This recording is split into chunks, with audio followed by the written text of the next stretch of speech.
সৃষ্টিকর্তার তরফ থেকে চ্যালেঞ্জগুলো কিন্তু একটু একটু করে আসা শুরু করেছে শাকিব খান, এটা তোমাকে বুঝতে হবে। এখনই কিছু কিছু লোক বলছে যে এই ছবিটায় শাকিবের একটু বয়স একটু বেশি বেশি মনে হয়েছে, বলেনি? হয়েছে। সংসারের দায়িত্ব, সবগুলো দায়িত্ব যখন সঠিকভাবে পালন করতে পারবে তখন তোমাকে বলবো আমি সুপারস্টার। তার আগে তো তোমাকে আমি সুপারস্টার বলবো না, আমি মানুষ হিসাবে সৃষ্টিকর্তার কাছে সালমানের তুলনা সালমানের তুলনা আমরা কেউ না। শাকিব খানকে সুপারস্টার বলা হয় এবং তার ভক্তরা বলে যে শাকিব খানের পরবর্তী কোনো সুপারস্টার আসবে না, আর শাকিব খানই বাংলাদেশের একমাত্র সুপারস্টার। এটা যদি না বলে তারা ভক্ত হয় কি করে? মুশকিলের কথা, ভক্ত যারা তারা তো বলবেই এরকম কথা। তো আপনার তো তার সাথে কাজ হয়েছে। হ্যাঁ, কাজ করেছি। তাকে মানে ব্যক্তিগত সে আপনার কাছে কেমন শাকিব খান? ব্যক্তিগত আবার দুটো বড় ব্যাপার হয়ে গেল। ব্যক্তিগত ব্যাপারে ব্যক্তিগত ব্যাপার ইজ ভেরি গুড, অত্যন্ত ভদ্র, অত্যন্ত মার্জিত, অত্যন্ত পোলাইট, অত্যন্ত জেন্টল ছিল তখন। আর আর্টিস্ট হিসাবে বললে পরে তো আরেকটা প্রশ্ন হবে, সেটা তুমি আলাদা করো আমাকে, তা নাহলে আমি বলবো কী করে? আচ্ছা, শাকিব খান একজন শিল্পী হিসাবে কেমন, তার কাজ, তার পারফর্ম আপনার কেমন লাগে? পারফরমেন্সের ব্যাপারে আমি গত 5-6 বছরে আমি 6-7 বছর হলো আমি তো কাজ করি না, আমি ওর সাথে কাজ করিনি। কাজে 6-7 বছর পর্যন্ত আমি কিছু ছবির আপলোড টেলিভিশনের মাধ্যমে দেখেছি, কিছুটা পরিবর্তনও আনার চেষ্টা করছে, অভিনয়েও কিছু পরিবর্তন আনার চেষ্টা করছে। সেই কারণের জন্য এখন হয়তো সে চেষ্টা করে একটা অভিনেতার পর্যায়ে এসে ভালো অভিনেতা হিসাবে প্রমাণ করতে পারে।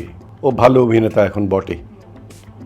আমি যখন ছেড়ে এসেছি তখন আমি প্রায় 4 বছর পরে একদিন অ্যাক্টিং করছিলাম ওর সাথে, তখন আমি বললাম, কিরে, তোকে যেখানে রেখে গেলাম তুই সেখানেই আছিস।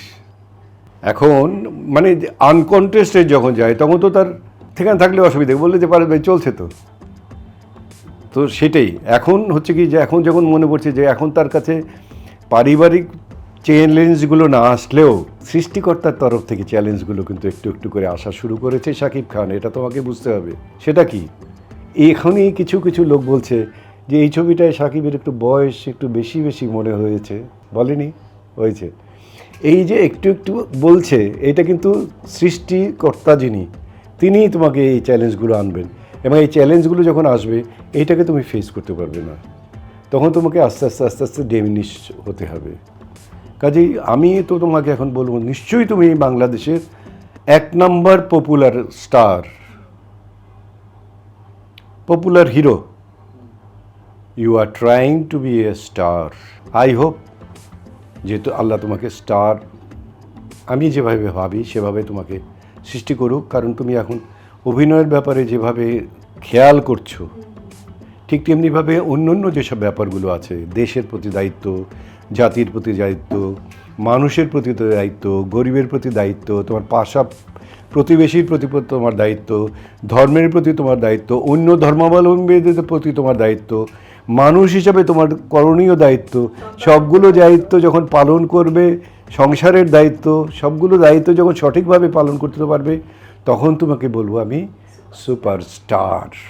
তার আগে তো তোমাকে আমি সুপারস্টার বলবো না, আমি তখন পর্যন্ত বলবো সুপার পপুলার। এবং তোমার চেয়ে সুপার পপুলার এখন পর্যন্ত কেউ নাই, এটা চরম সত্যি কথা। আগামীকালকের কথা আমি বলতে পারবো না, কারণ আমি তোমার সেই অন্ধভক্তদের মতো নই যাদেরকে বলা হয় অন্ধভক্ত। অন্ধভক্ত মানে কি? ব্লাইন্ড, মানে তারা চোখে অন্য কিছু দেখে না, তারাই তো অন্ধ। কাজে ওরা তো অন্ধভক্তের মতো ওরা বলবেই, সেটা নিয়ে খুশি হওয়ার কোনো মানে নেই। তোমাকে নিজেকে প্রত্যেকটা স্টেপে তোমাকে নিজেকে you will have to change yourself, you will have to adjust yourself. Salman খানের ব্যাপারে একটা কথা বলেছিলেন যে বলিউডে সালমান খানের অসংখ্য ফ্যান বেজ আছে, বাংলাদেশেও আছে। এমন হয় শাহরুখ, সালমান, আমির খান কার বেশি ফ্যান বেজ, এটা নিয়েও আলোচনা হয়। তো আপনি বলেছিলেন যে একজন অ্যাক্টর হিসেবে যতটা না, একজন ব্যক্তিগত সালমান খানের ফ্যান আপনি বেশি। মানুষ হিসাবে সালমান খানকে আমি আমার মাথায় তুলে রাখতে পছন্দ করব।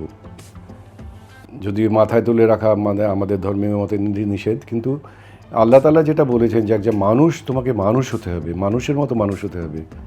সালমান খান অনেকটা তাই। যেমন কথায় কথায় সে বলে, অনেক সময় অনেকে বলে এবং সেটা অনেকবারই প্রচারিত, যে তার ইনকামের 10% সে শুধু নেয়, আর 90% সে নিজের সাথে পরশুদিন দেখেছি বলেছে যে স্বীকার করে না সহজে যে চ্যারিটি মানে ট্যাক্স টুক্স হাবিজাবি অনেক কিছু দেওয়া হয়, তারপরে যা থাকে ট্যাক্সেই চলে যায়, অর্থাৎ তাতেও সে ঢেকে রাখার প্রচেষ্টা, যে কারণের জন্য যে তাকে কোশ্চেন করছিল সে বলছিল যে আপনার কি এটা অভ্যাস যে আপনার নিজের ভালো যেটা সেটাকে ঢেকে রাখবেন, আর আপনার যেটা মন্দ সেটাকে বাইরে প্রকাশ করে বলে দেখাবেন যে আমি সালমান খান আমি খুব খারাপ, মানে মেয়েদের ব্যাপারে অনেক কিছু বলা হয়, একে প্রেম করেছে ওকে প্রেম করেছে ওকে আপনি কি আসলে তাই?